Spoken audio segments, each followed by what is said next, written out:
26 जनवरी को नई दिल्ली में राष्ट्रपति एट होम कार्यक्रम का आयोजन होगा, जिसमें देश की नामी हस्तियों और समाज के लिए उत्कृष्ट कार्य करने वाले लोगों को सम्मानित किया जाएगा। तो वहीं आपको बता दें कि फरीदाबाद की डॉक्टर अनुभवा महाजन को भी राष्ट्रपति एट होम कार्यक्रम का निमंत्रण प्राप्त हुआ है। बता दें कि लंबे समय से फरीदाबाद में डॉक्टर अनुभवा समाज के लोगों के लिए उत्कृष्ट कार्य कर रही हैं। तो वहीं अब राष्ट्रपति की ओर से उन्हें निमंत्रण भेजा गया है। तो वहीं डॉक्टर अनुभवा ने इसके लिए भारत सरकार का आभार व्यक्त किया है। साथ ही उन्होंने कहा कि वे निमंत्रण पाकर काफी ज्यादा खुश है और उत्साहित है कि उन्हें राष्ट्रपति से मिलने का मौका मिलेगा। आपको बता दें कि अनुभवा महाजन पेशे से एक डेंटिस्ट डॉक्टर है और वे खुद नसों की बीमारी यानी इनविजिबल डिसेबिलिटी से पीड़ित है और अपनी पीड़ा को देखते हुए उन्होंने एनजीओ की स्थापना की और इनविजिबल डिसेबिलिटी से पीड़ित लोगों की मदद करना शुरू किया और अब तक वे लगभग 50,000 लोगों का इलाज करवा चुकी है। उनके इस उत्कृष्ट कार्य को देखते हुए भारत सरकार द्वारा 26 जनवरी को नई दिल्ली में आयोजित होने वाले राष्ट्रपति एट होम कार्यक्रम में शामिल होने के लिए निमंत्रण भेजा गया है। डॉक्टर अनुभवा महाजन ने बताया कि वे खुद नसों की बीमारी से पीड़ित हैं और इस पीड़ा को महसूस करते हुए उन्होंने एनजीओ की स्थापना की ताकि इनविजिबल डिसेबिलिटी से पीड़ित लोगों को इलाज मिल सके। उन्होंने बताया कि अब तक वे अपनी एनजीओ के माध्यम से साधन जुटाते हुए 40 से 50,000 लोगों को राहत पहुंचा चुकी है। उन्होंने कहा कि इनविजिबल डिसेबिलिटी में नसों की बीमारी, कम दिखना, गूंगा या बहरा होना, थैलेसीमिया और होमोफीलिया जैसी बीमारियां शामिल है। उन्होंने अपनी एनजीओ द्वारा समय समय पर किए गए कार्यों की विस्तार से चर्चा की और 26 जनवरी को राष्ट्रपति एट होम कार्यक्रम में निमंत्रण मिलने पर प्रधानमंत्री मोदी और भारत सरकार का भी आभार व्यक्त किया। मेरा नाम संदीप, मैं डाक विभाग में नौकरी करता हूं, पोस्टमैन के पद पर। मेरे सर श्री चंद्र कैलाश जी ये भी डाक विभाग में ही नौकरी करते हैं। आज के दिन हम 26 जनवरी का इनविटेशन कार्ड डॉक्टर अनुभवा महाजन के घर निमंत्रण पत्र देने आए हैं। तो रिगार्डिंग ये सर मैडम जो हैं राष्ट्रपति भवन में 26 जनवरी को आमंत्रित हैं, जो है उसके लिए ये निमंत्रण पत्र हम आज देने आए हुए हैं। तो उन्होंने स्वीकार कर लिया? उन्होंने स्वीकार किया है और हमको बहुत बहुत धन्यवाद बोला। बहुत अच्छा लग रहा है क्योंकि इस तरह का काम डिपार्टमेंट को पहली बार मिला है हमारे। Thank you. मेरा नाम डॉक्टर अनुभवा महाजन है। राष्ट्रपति एट होम 26 जनवरी को जो हाँ जी। आयोजित हो रहा है दिल्ली के अंदर, हाँ जी, उसमें आपको इनविटेशन आया है? हाँ जी, मुझे इनविटेशन आया है उसके लिए और मुझे काफी बेहद खुशी है और इनविटेशन काफी सुंदर है।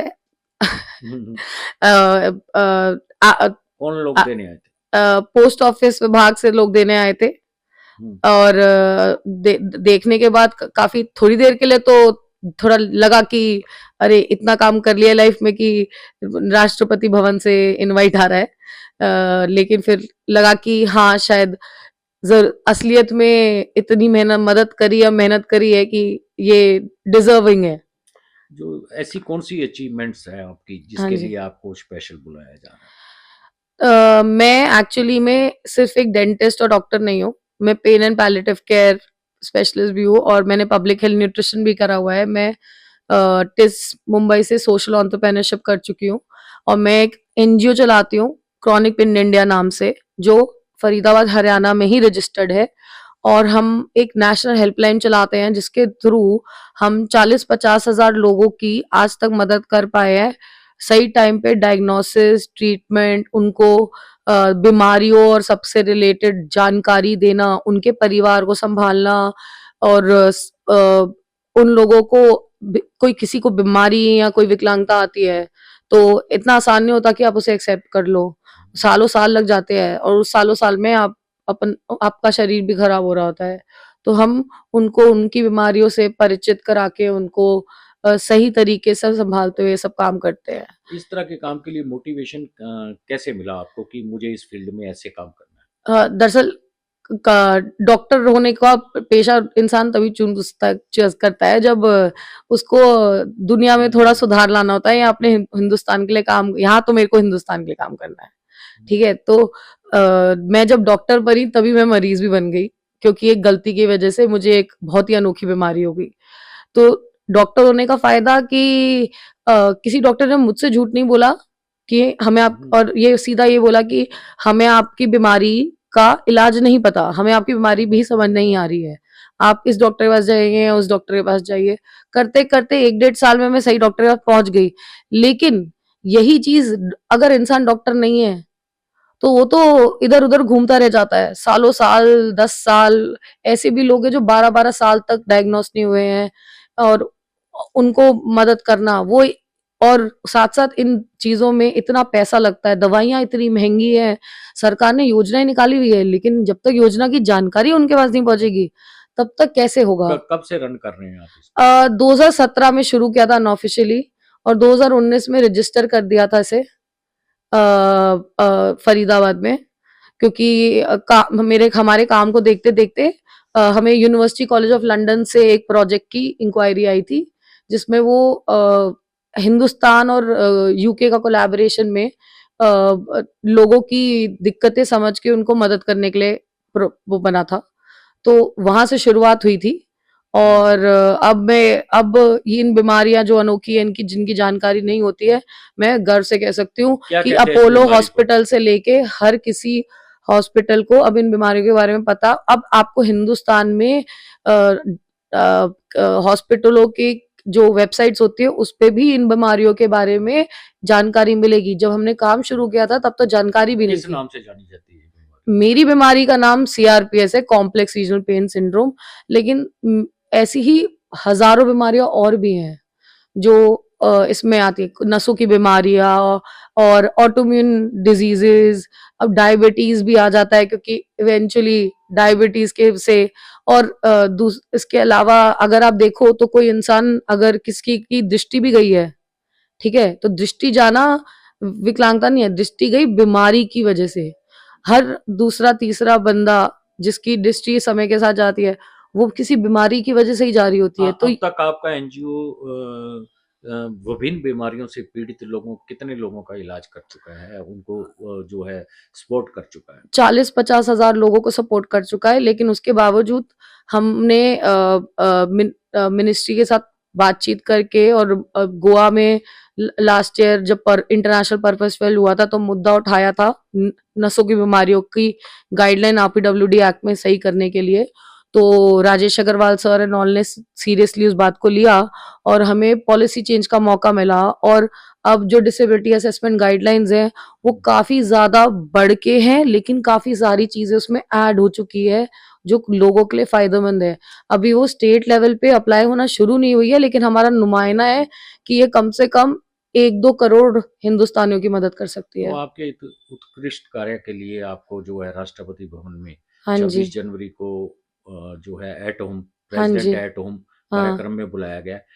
बताया जा रहा है कि इससे पहले 15 अगस्त को भी आपको ऐसे ही बुलाया गया था। हाँ जी, मेरे को पिछली बार 15 अगस्त का भी इनविटेशन आया था एट होम का, और वो अलग ही फीलिंग है वहां पे इतने सारे मिनिस्ट्री के लोगों के बीच में, एम्बेसी के लोगों के बीच में होना, और उन्होंने काफी सारा यूथ इनवाइटेड था। मैं अपने फादर को साथ ही लेके गई थी, क्योंकि इन्हीं की बदौलत मैं इतना कुछ कर पाई हूँ।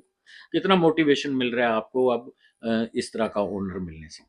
सर, इंडिपेंडेंस डे पे आया था तो मोटिवेशन 50-60% एक्स्ट्रा बढ़ गई थी, लेकिन रिपब्लिक डे पे आया है तो मोटिवेशन 100% है कि जो काम कर रहे हो सही कर रहे हो, बस आगे करते जाओ करते जाओ। गोल है हिंदुस्तान का 10% हेल्थ केयर सिस्टम बेटर करना है। तो जो समाज के हित में जो लोग काम कर रहे हैं उनको सरकार जो है ऑनर कर रही है, हाँ जी। सरकार को क्या करना चाहेंगे अंत में? मैं कहूंगी कि ये ऑनर देना और हिंदुस्तान से ग्रास रूट लेवल पे लोगों को बुलाना और ये सब करना बंद नहीं होना चाहिए, क्योंकि ना लोगों को ना वो जादू नहीं पता। जब इंडिपेंडेंस डे पे राष्ट्रपति भवन जाने पे प्रेसिडेंट, वाइस प्रेसिडेंट और अपने प्रधानमंत्री से मिलने पे, और स्पेशली प्रधानमंत्री जिस तरह वो मिलते हैं सबसे, और हम अभी तक तो टीवी में देखते थे खुद सामने से वो हाथ जोड़ के और हाथ मिला के आपसे मिल रहे हैं, वो ना आपको ना एक चिंगारी देती है अंदर से कि आप जो कर रहे हो सही है और आगे बढ़ो, रुकना नहीं है। क्योंकि अगर आप रुकने के लिए बैठे होते तो वो आपको न्योता नहीं दे रहे होते। तो ठीक बहुत बहुत शुक्रिया, thank you so much. Thank you.